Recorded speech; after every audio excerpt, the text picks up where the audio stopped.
오늘 이 새벽에 함께 보실 말씀은 여호수아 3장 1절에서 5절 말씀까지입니다.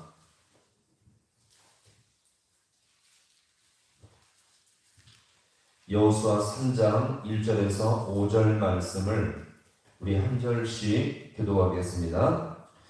또 여호수아가 아침에 일찍이 일어나서 그와 모든 이스라엘 자손들과 더불어 시딤에 떠나 요단에 이르러 건너가기 전에 거기서 유숙하니라.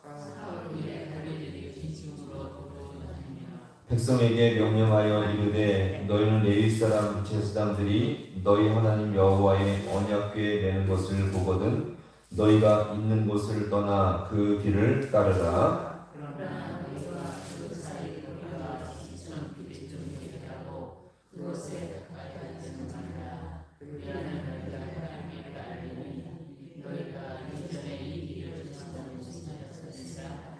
오절 같이 봅니다. 여호수아가 또 백성에게 이르되 너희는 자신을 성결하게 하라. 여호와께서 내일 기이한 일들을 행하시리라. 아멘. 할렐루야.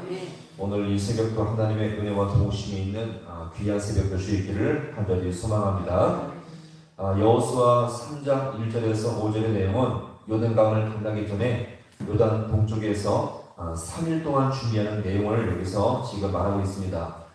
당시 요단강의 강의 깊이는요, 얕은 곳은 50cm, 그 다음에 깊은 곳은 약 3m 정도에 따라서 이 넓이가 약 30m 정도, 이 폭은 30m 정도의 넓이가 되는 요단강이었습니다. 사실 이 정도면 그렇게 크지 않은 곳으로서 동네에 흐르는 강의 규모와 같다고 볼 수가 있겠죠. 자, 그런데 오늘 이 부문은요, 그런 요단강이 아니었습니다. 물이 가득 넘치고 범람할 때가 있었는데, 자, 지금 이 말씀을 자 보세요. 여호수아 3장 15절의 말씀. 자, 준비 쭉 내려가시면 여호수아 3장 15절 말씀. 지금 이때가 가장 범람할 때인데 한번 보겠습니다. 15절. 자, 시작. 요단이 혹시 거두는 시기에는 항상 언덕에 넘치더라. 궤를 맨 자들이 요단에 이르며 궤를 맨 제사장들의 발이 물에 잠기자. 아멘. 자, 지금 보세요. 당시 요단 지역을 이 요단 지역에 곡식을 거두는 시기였는데 그때는 물이 가득 넘치는 시기였습니다. 게다가 이쯤 되면은 19절에 4장 19절에서 보시면 첫 달 11일이라는 말이 나오는데 이때는 시기로 3, 4월 달을 말합니다.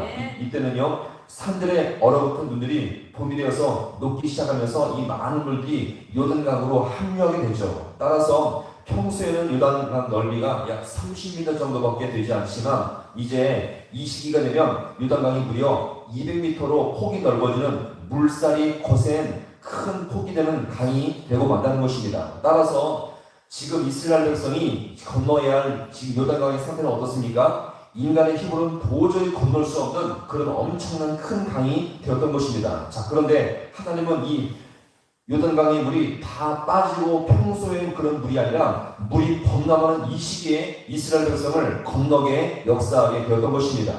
자, 그러면 여기서 이렇게 하나님께서 이 엄청나게 지금 불어난 요단강을 건너게 하는 방식이 참으로 특이한데 오늘 이 부분에서 어떻게 말하고 있습니까? 자, 3절의 말씀, 3장 3절. 자, 같이 함께 봅니다. 자, 시작. 백성에게 명령하여 이르되 너희는 너희 사람 제사장들이 너희 하나님 여호와의 언약궤에 있는 것을 보거든 너희가 있는 곳을 떠나 그 길을 따르라. 아멘. 자, 두 부류로 구분해서 건너가는데 맨 앞에 선봉에 서기한 자들이 누굽니까? 싸움을 제일 잘하는 군사들이 아니었습니다.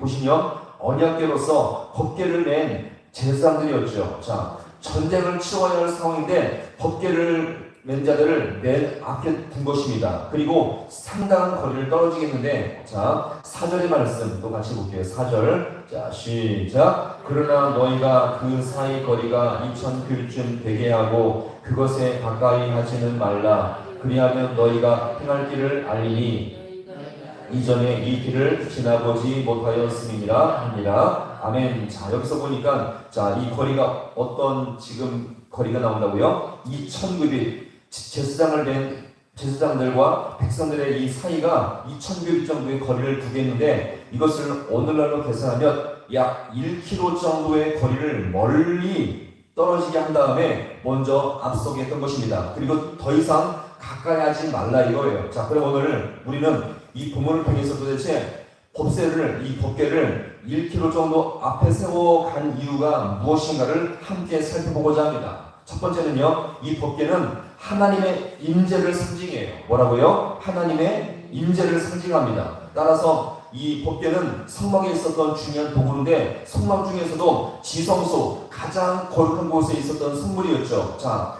이 성막이 거룩한 이유는 무엇입니까? 법궤 자체가 거룩한 것도 있었지만 더 거룩한 이유가 뭐예요? 이 법궤에 누가 임재하세요? 하나님이 임재하세요. 따라서 이스라엘 백성들이 성막에서 제사할 때마다 법궤에 역사하신 주님께서 그 제사를 받아주시고 죄와 허물을 용서해 주시며 감사와 화목을 허락해 주었던 것입니다. 따라서 지금 요단강을 건널 때에 이 법궤를 앞세워 간다는 것은 하나님의 임재가 지금 이스라엘 백성과 함께하고 있다는 것을 여기서 우리가 보여줍니다. 따라서 이 전쟁은요, 지금 단지 이스라엘 백성이 가나안 땅 군사들과의 전쟁이 아니라 하나님이 당신의 백성을 위해서 친히 싸워주시는 거룩한 전쟁임을 여기서 우리가 보여줍니다. 또한 재미있는 것은 이 법궤를 여기 오늘 이 본문에서 어떻게 말합니까? 언약궤 맨다라고 말하죠. 이 법궤를 다른 말로 언약궤로 말하는데 왜 그렇습니까? 하나님의 언약의 돌판을 갖고 있었기 때문에 법궤, 다른 말로 언약궤라고 지금 설명합니다. 즉 이 언약궤는 하나님의 언약의 말씀을 상징하는 것으로서 말씀을 앞세워 간다는 중요한 의미가 들은 것입니다. 따라서 지금 이스라엘 백성의 최고의 무기는 칼과 창과 방패가 아니라 하나님의 말씀이 앞서 있기 때문에 이것이 최고의 무기가 되었음을 여기서 우리가 보여줍니다. 자, 이것이 왜 중요할까요? 하나님은 말씀으로 천지를 창조하셨고, 할렐루야. 예수님은 말씀으로 죽은 자를 살리셨으며 지금도 성령으로 영적으로 고통받는 모든 자들을 주님은 말씀으로 살리시며 치료하시며 역사하는 줄로 믿으시기 바랍니다. 오늘 우리가 이 말씀의 원리를 잘 붙들고 살 수 있기를 간절히 소망합니다. 이스라엘 백성이 요단강을 건널 때에 가장 앞서였던 것은 자신의 경험과 실력이 아니었어요. 하나님의 임재와 주님의 말씀을 앞서 나갔던 것입니다. 그럴 때 어때요? 최고로 강력한 영적 군대가 되었던 것입니다.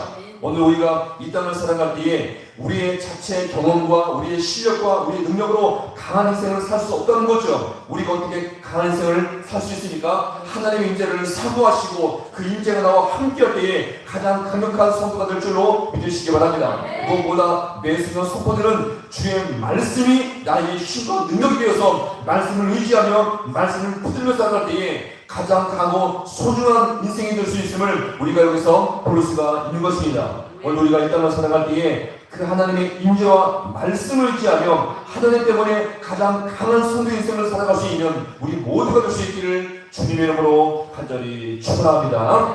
기뻐하시겠습니다.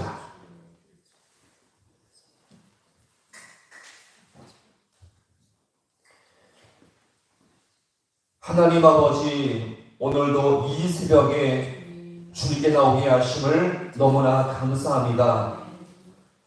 세상에 많은 사람은 이 땅을 살아갈 때에 세상의 실력과 능력과 자기의 것들을 열심히 아버지 하나님 개발해서 살아갈 때에 강한 인생이 된다고 여기지만 우리는 그래서 강한 인생이 되는 것이 아니라 주님을 만나며 주님께서 함께 하시며 주님께서 나를 도우실 때에 우리 아버지 인생 속에서 가장 복되고 강한 인생이 될 줄로 믿사오니 오늘 이 새벽에 나온 귀한 주님의 이 백성들을 주님께서 은혜로운데 붙들어 주시옵시고 더욱더 아버지 주님과 동행하며 주님의 임재가 우리와 함께 하실 때에 무엇보다 주의 언약궤와 말씀을 붙들며 나갈 때에 가장 강하고 복된 인생이 될 줄로 믿사오니 우리 모든 성도 아버지 오늘 이 새벽에 하나님의 임재와 말씀을 붙들고 살아갈 수 있는 우리 모든 주 인생들 되게 하여 주시옵소서. 그래서 아버지 하나님 요단강의 아버지 큰아버지여 어려움과 장애물의 인생 가운데 있으니까 하나님 그것 때문에 아버지 우리가 넘어지 않게 주님께서 인도하여 주시옵시고 아버지 주님께서 허락하시는 또 귀한 말씀에 의지하여 나갈 때에 아버지 어떤 아버지 인생의 어려움과 장애물도 능히 이기며 넉넉히 감당할 수 있는 우리 모든 주의 인생들 되게 하여 주옵소서. 또 주님 앞에 귀한 아버지 우리 아버지 또 우리 신현선 권사님 주님 앞에 또 아버지 이제 수술을 하고자 합니다. 하나님 아버지가 주님께서 이 모든 가정 가운데 함께 하시고 역사하여 주시어서 수술 가운데 주의 성령께서 함께 하심으로 말미암아 잘 감당하며 건강하게 돌아올 수 있도록 우리 주님께서 함께 하시며 은혜 가운데 역사하여 주옵소서. 모든 것 주님 앞에 간절히 바라고 나오며 예수님의 이름으로 기도하옵나이다. 아멘.